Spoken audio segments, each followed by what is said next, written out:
welcome to Canonical. I'm James Shao, and I'm joined by Iad Darris and Sam Spieler. Hey.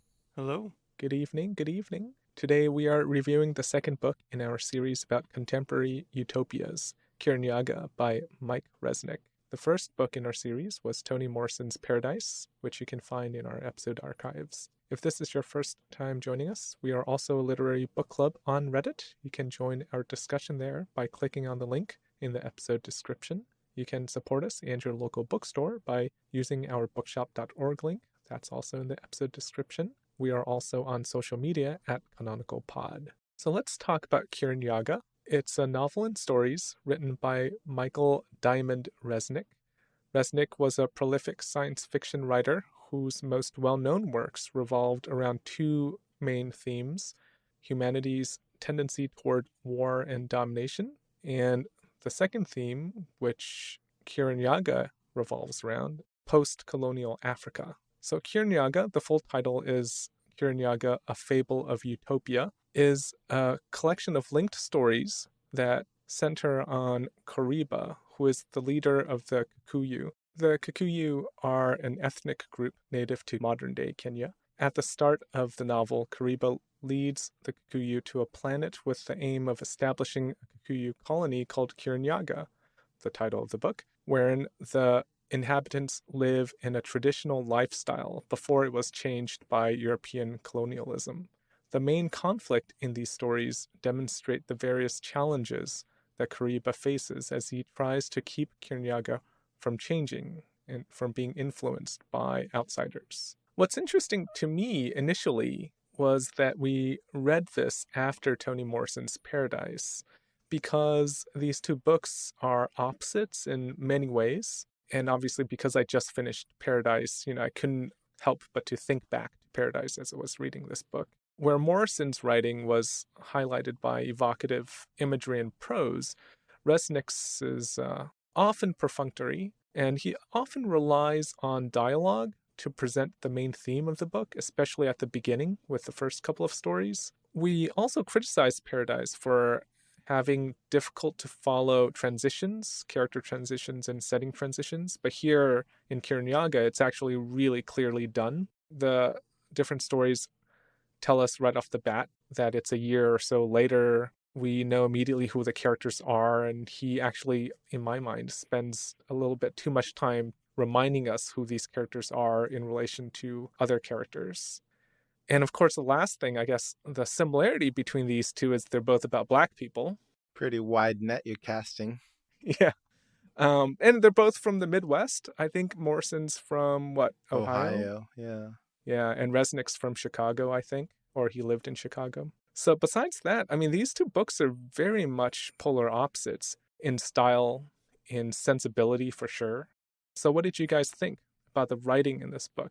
I'm assuming that this is our first introduction to Resnick, because I have not read Resnick before. Me neither. This is my first. The phrase minimally adequate comes to mind. I think it works. It does what it needs to do, but nothing more. Specifically talking about his craft, right? Like how he tells the story. It just does enough to meet what we would consider to be a story. Yeah. I think the perfunctory prose bothered me more at the beginning than it did at the end. I don't know if that's just because I got so used to it. I think actually he got better as the years went by. So these stories were published like a year at a time. They weren't published all at once. So the first story and the last story probably had, 5 to 10 years between them? 11, I think. Yeah, because he took pains to tell you how each story was nominated for a Hugo. Yes. And so they only have one Hugo a year. So, yeah. I think actually his writing improved. Like at the beginning, it was kind of clumsy. He relied on dialogue way too much to do a lot of heavy lifting. At the end, especially with the epilogue, the writing's much better. There's better pacing. The characterizations are better. There's more conflict and internal conflict. So maybe it's the optimist in me, but I'd like to chalk it up to him just getting better as a writer. What might make it a deliberate thing is that the prologue is a different kind of writing and the epilogue is a different kind of writing. Both of these are before and after he's on Kirinyaga. And I think that it seems deliberate just because it's in a different setting. It's less in that fable or parable style. What you could say in the prologue and epilogue, it feels like a modern story because it's dealing with modernity. Yeah, I think if we were to give him a lot of credit, it's hard to say how thoughtful he is, because my big takeaway from this book is that Resnick is not an overly thoughtful prose stylist. Well, not just as a prose stylist, he's not a thoughtful ideas man as well. And as a science fiction writer, that's his most crucial fault, because that's the point of the genre, right? Like, if the ideas aren't good, the books aren't good. Yeah, I wrestled with that a little bit because I think he certainly has ideas. They're not very deep. He doesn't explore them really the way that we would like a writer to explore ideas, but he does present ideas and there are facets. So instead of like probing the ideas, he just kind of gives you different facets. Yeah, I'd agree with that. Yeah, I don't think he's a bad writer, not in terms of his prose style, but I think he's a good writer because he's able to come up with a scenario to dramatize the situation. Like, he has these themes of tradition and progress that he wants to play with. And I think the stories dramatize that very well, but he's not a good enough thinker to problematize it. Like, I have my own beliefs about these ideas, and I entered the novel thinking one way about them, and nothing changed. Like, there was nothing that made me say, oh, maybe I'm wrong. It was just like, yeah, that's pretty much how it works, and then it was over. Yeah. My favorite part of the book was probably the ending with the elephant, and I'm not going to give it away, but that was the moment where I thought, okay, he's finally giving us some layers to the story. But it's not even especially nuanced, but it's just, I was craving for just some subtlety, because in the fables he would come and tell you, oh, by the way, the elephant is blank, whereas at the end there's some subtlety to it, where at least you have to think about it a little bit. A little bit. Yeah, a little bit. Yeah. Like, he uses the words that I think we're going to end up describing, just the word anachronism. Yeah. I feel like you could boil the nuance down to that. Yeah. Another big problem that I have is with the structure of the entire collection, because I think that Resnick has a certain arc in his mind for Kariba's character. I think we're meant to like him at the beginning and then realize more about him and stop liking him. But for me, I thought he was insufferable from the beginning, and he just remained totally unsympathetic throughout. So I think there was this kind of sleight of hand that he was trying to pull off, where he tricks us all into thinking he's a good guy at the beginning, but in fact he was just so obnoxious that I knew I didn't like him, and then surprise, surprise, he's an asshole, you know? Yeah. I agree with you in that he's kind of insufferable. I thought he was very annoying at the beginning. And I also would say that we maybe are not supposed to like him in the very first story, because it's about infanticide and about him being an advocate of infanticide. My sense is, if you are reading the story from the American point of view, you probably are not very sympathetic to him advocating for infanticide. Like, I think from that story, you're supposed to realize that, yes, he is advocating for something that's perhaps, honorable or desirable, but at the same time, he's not a likable figure. Well, I think even Resnick admits that. I mean, if we pay attention to what he says in his afterword. Author's note. Yeah. Which, I love. I love these books with author's notes that complete the novel. He talks about how Bwana was probably the least well-received story, in part because Kariba is completely right, or at least mostly right, and that you side with him for the most part, whereas the other stories, there's more to push back against. But even then, I feel like that's still a lot of self-puffery. Yeah. So Yeah. for me, the problem isn't that I don't like him. The problem is that he doesn't have an arc. He's unlikable in the same way throughout. Nothing changes. Mm. I agree. That's one of the big issues I had with this book, which is that Resnick, going back to the word perfunctory, he just does enough to, tell you about who these characters are, but they're not really people. Right. You don't know who they are besides the fact that, his role is he's the witch doctor, and that guy's role is he's the tribal chief, and that's his assistant. And he's smart and she's smart. Like, it's very basic characterization. So we've already talked about the structure a little bit, but what do you think? Like, would this book have been better off as a novel, or perhaps a less linked collection? I could see it going both ways, actually. I could see it being better off as a novel with more severe edits. I could also see it being better off as a less linked collection with other characters maybe as the focus. Maybe I'm out of line, but I would demand more from a novel than I would from a collection of linked stories. And I don't know if Resnick is up to the task, because he doesn't seem up to the task of a collection of linked stories. I think that a novel demands a much more developed and complicated theme and narrative structure, and I think he's just scraping by with these short stories. I guess I would say it would be good as a good novel, but can he write a good novel? I proposed both of these alternatives, either changing it to a novel or a less linked collection, because I think that would get it away from the repetition, which I think is really the weakness of the book. I would like to just see more, like not just the same point hammered into us again and again. So to answer my own question, I think yes. I think it would probably be better off in a different form or with a different kind of structure.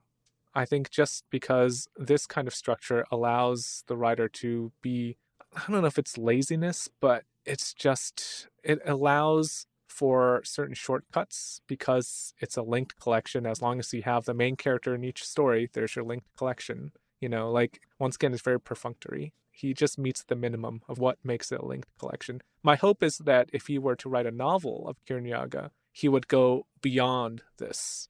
But maybe he's incapable, as you said he had. So that would just set him up for failure. One of my problems, and we're going to get into this in a later episode, is that the arguments aren't that convincing. Partly because of the characterization, because they're so flat. But he doesn't even really create much of an argument. He gives basic points for arguments, but he doesn't really go into them much deeper than surface level. So we mostly have one point on one side for every argument. We have Koriba. Yeah, you're hoping for something like, what is it, like the Socratic dialogues or whatever. That's what I was kind of hoping for through the preponderance of dialogue in this book. And the problem is, like you say, the power structure is unequal because Koriba always is the more educated, the person in power. He always has the final word. He always has the final word, and there just isn't any other word because no one knows anything. I think there is a flattering option that we have not considered. Have you ever thought that maybe we are too smart for this book? The reason why I say we're too smart for this book is because for us, hearing just Kariba's side of the argument is not enough because we already know his side. But imagine a reader who has never even considered Kariba's point of view. For that reader, it would be enough, wouldn't it? Another possible charitable reading of it is that that's how fables or parables work. Like there's one simple lesson. That's what you're supposed to take away from it. Yeah, but when I read the people praising this, I feel like they don't think that it's simple. Maybe they're dumbs. Well, if we were to wrap this up, we've been pretty negative about this book, but I actually don't think it's that bad. Like, I don't think it's worse than Vagabonds, for example, which is, No. the worst book we've read. And I don't think it's worse than, like, what are some other duds that we've read? Like, for me, it's not a dud. It's a book where the writer maybe isn't a great writer, but he's trying and he does a good enough job. Like, he doesn't fail spectacularly. I don't think this book is, like, bad. This book is a gas station burrito that you buy and microwave at the gas station. It's good for what That's it needs pretty to bad. be. Like, No. that's like diarrhea inducing. So, I have like, eaten those burritos and I have enjoyed them, but I don't have a favorite brand and I don't seek them out. So I think that if I happened across this book in a bookshop and I read it, I would be okay with the experience. But if it didn't happen and I read something else, it's also okay. So when you say a gas station burrito, if this is a gas station equivalent, what is it representing? Like a gas station equivalent of a fable of science fiction? I think that there is true artistry in the genre, and I think that that would be more akin to the kind of burrito that you would get from a very good Mexican restaurant. But when I say that it's a gas station burrito, what I mean is it's a enjoyable enough experience, but when you miss the experience, you don't miss out on it because there are other things in the world to eat. Whereas if you live your life never having really good Mexican food, I would say certainly you have missed out. If you live your life never reading something else, I don't know what you would want to call the pinnacle of science fiction. A Fire Upon the Deep is a better sci-fi novel than this, by Yes, far. that's a real burrito. That's not a gas station burrito. Yeah. And we did that like over a year ago, A Fire Upon the Deep. A real sci-fi novel that deals with ideas in a more in-depth way, where like ideas have consequences. I mean, they have consequences here, but it's very shallow. His strength here is he actually has really good premises for stories. Kirinyaga is a very interesting premise. And when I was reading this book, it kind of reminded me of Star Trek. Each episode has a different kind of premise. I think that's what he's good at. Like, he's good at coming up with these premises, but he just, his execution's Yeah, they're real problems that he's giving us. They're real problems that a supposed utopia would face, but given in a very simple way. Like, the one story set on Kirinyaga that I liked the most, and I don't remember the title, was the one with the old woman who feels like she has nothing to do, and she moves to his hill, and he gets so pissed off that he like punishes the whole planet. I think like that premise is great, and that story is actually pretty good as a story. There's real tension and conflict. His weakness as a writer still comes through, but if you just look at the plot and what is happening in the story, it's actually a good story. Right after I had started, James, you and I talked about the book a little bit, and you said to try and read it as if I didn't know that he was a white guy. And I tried. It was very difficult. I took a break in the middle of reading it, and then the second time I started it up, I didn't have that much of an issue. I really think for me it was reading it so soon after Morrison. Yeah. Well, the other weird thing that happened with me is I kept picturing this very stereotypical, like, African English voice narrating it to me. And while that felt really interesting, it felt a little too mimetic. Like, that felt like what he was going for. And I don't know that I liked that. Kind of like a literary blackface. Yeah. Like, you're not going to find a contraction in here, or maybe there's two. All of the Swahili in italics. Yeah, that makes up for it. I am the Munmundugo. Right. All right, let's take a short break. When we come back, we'll talk about whether or not this book is worth further study. We'll be right back.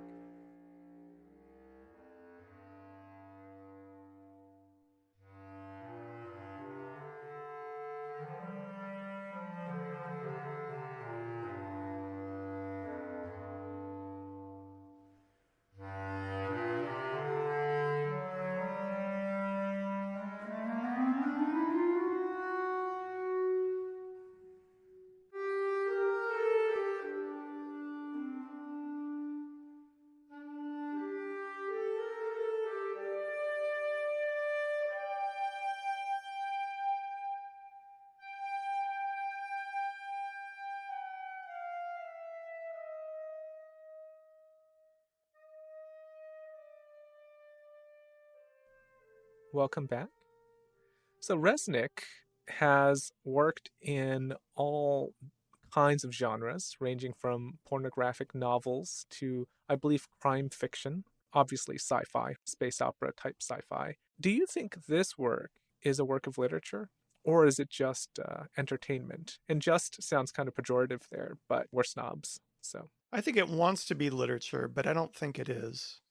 I don't know. Well, how would you know that it wants to be if it doesn't get there? Well, the qualities that we were talking about before, where it has these, what I would say are good questions, but they're not really probing, as James said. I think that's where I'm different from you, is that I think you're looking at literature as a value judgment, like it's good, and therefore it's literature. So the way I look at it is a book is literature if we read it for the exploration of a theme or an idea, and a text is just entertainment if we read it for the pleasure of whatever element is making it part of a particular genre. Like, if we read it for the sex, it's just romance. It's just for entertainment. If we read it to get scared, it's just horror. It's just entertainment. So then the question for me is, why would somebody read Kirinyaga?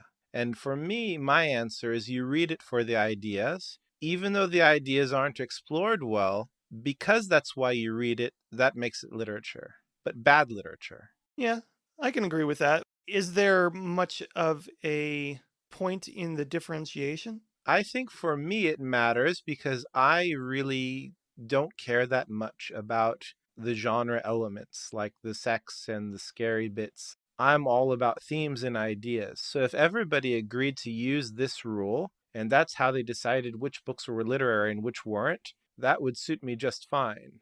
But the problem for me is not everybody follows my rules. I think you need your own utopia. You know, that's who Kariba reminded me of.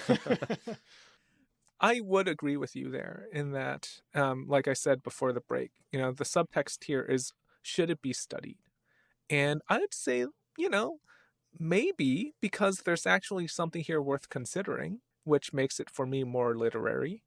But perhaps the reason why you would not is because it's not especially interesting. Like, even though there are ideas, his ideas aren't probed well enough to reach that next level of study. But there's enough here where, if someone really wanted to write a paper looking at, I don't know, let's say Afrofuturism, they could consider reading this book, even if they merely wanted to use it as in opposition to another Afrofuturist text. I mean, when you say study, this is a book that I would say is worthy of like a sixth grade book report. But if you're talking about more than that, I would say probably not.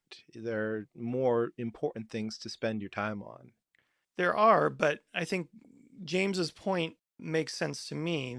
I see what you guys are saying. I guess this is a bigger thing, but when you're studying literature, is it more valuable to compare good against different good or to compare good against bad?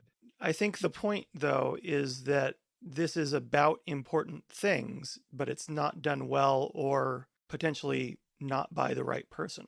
But it is popular and it has been read by a lot of people and judged by a lot of people.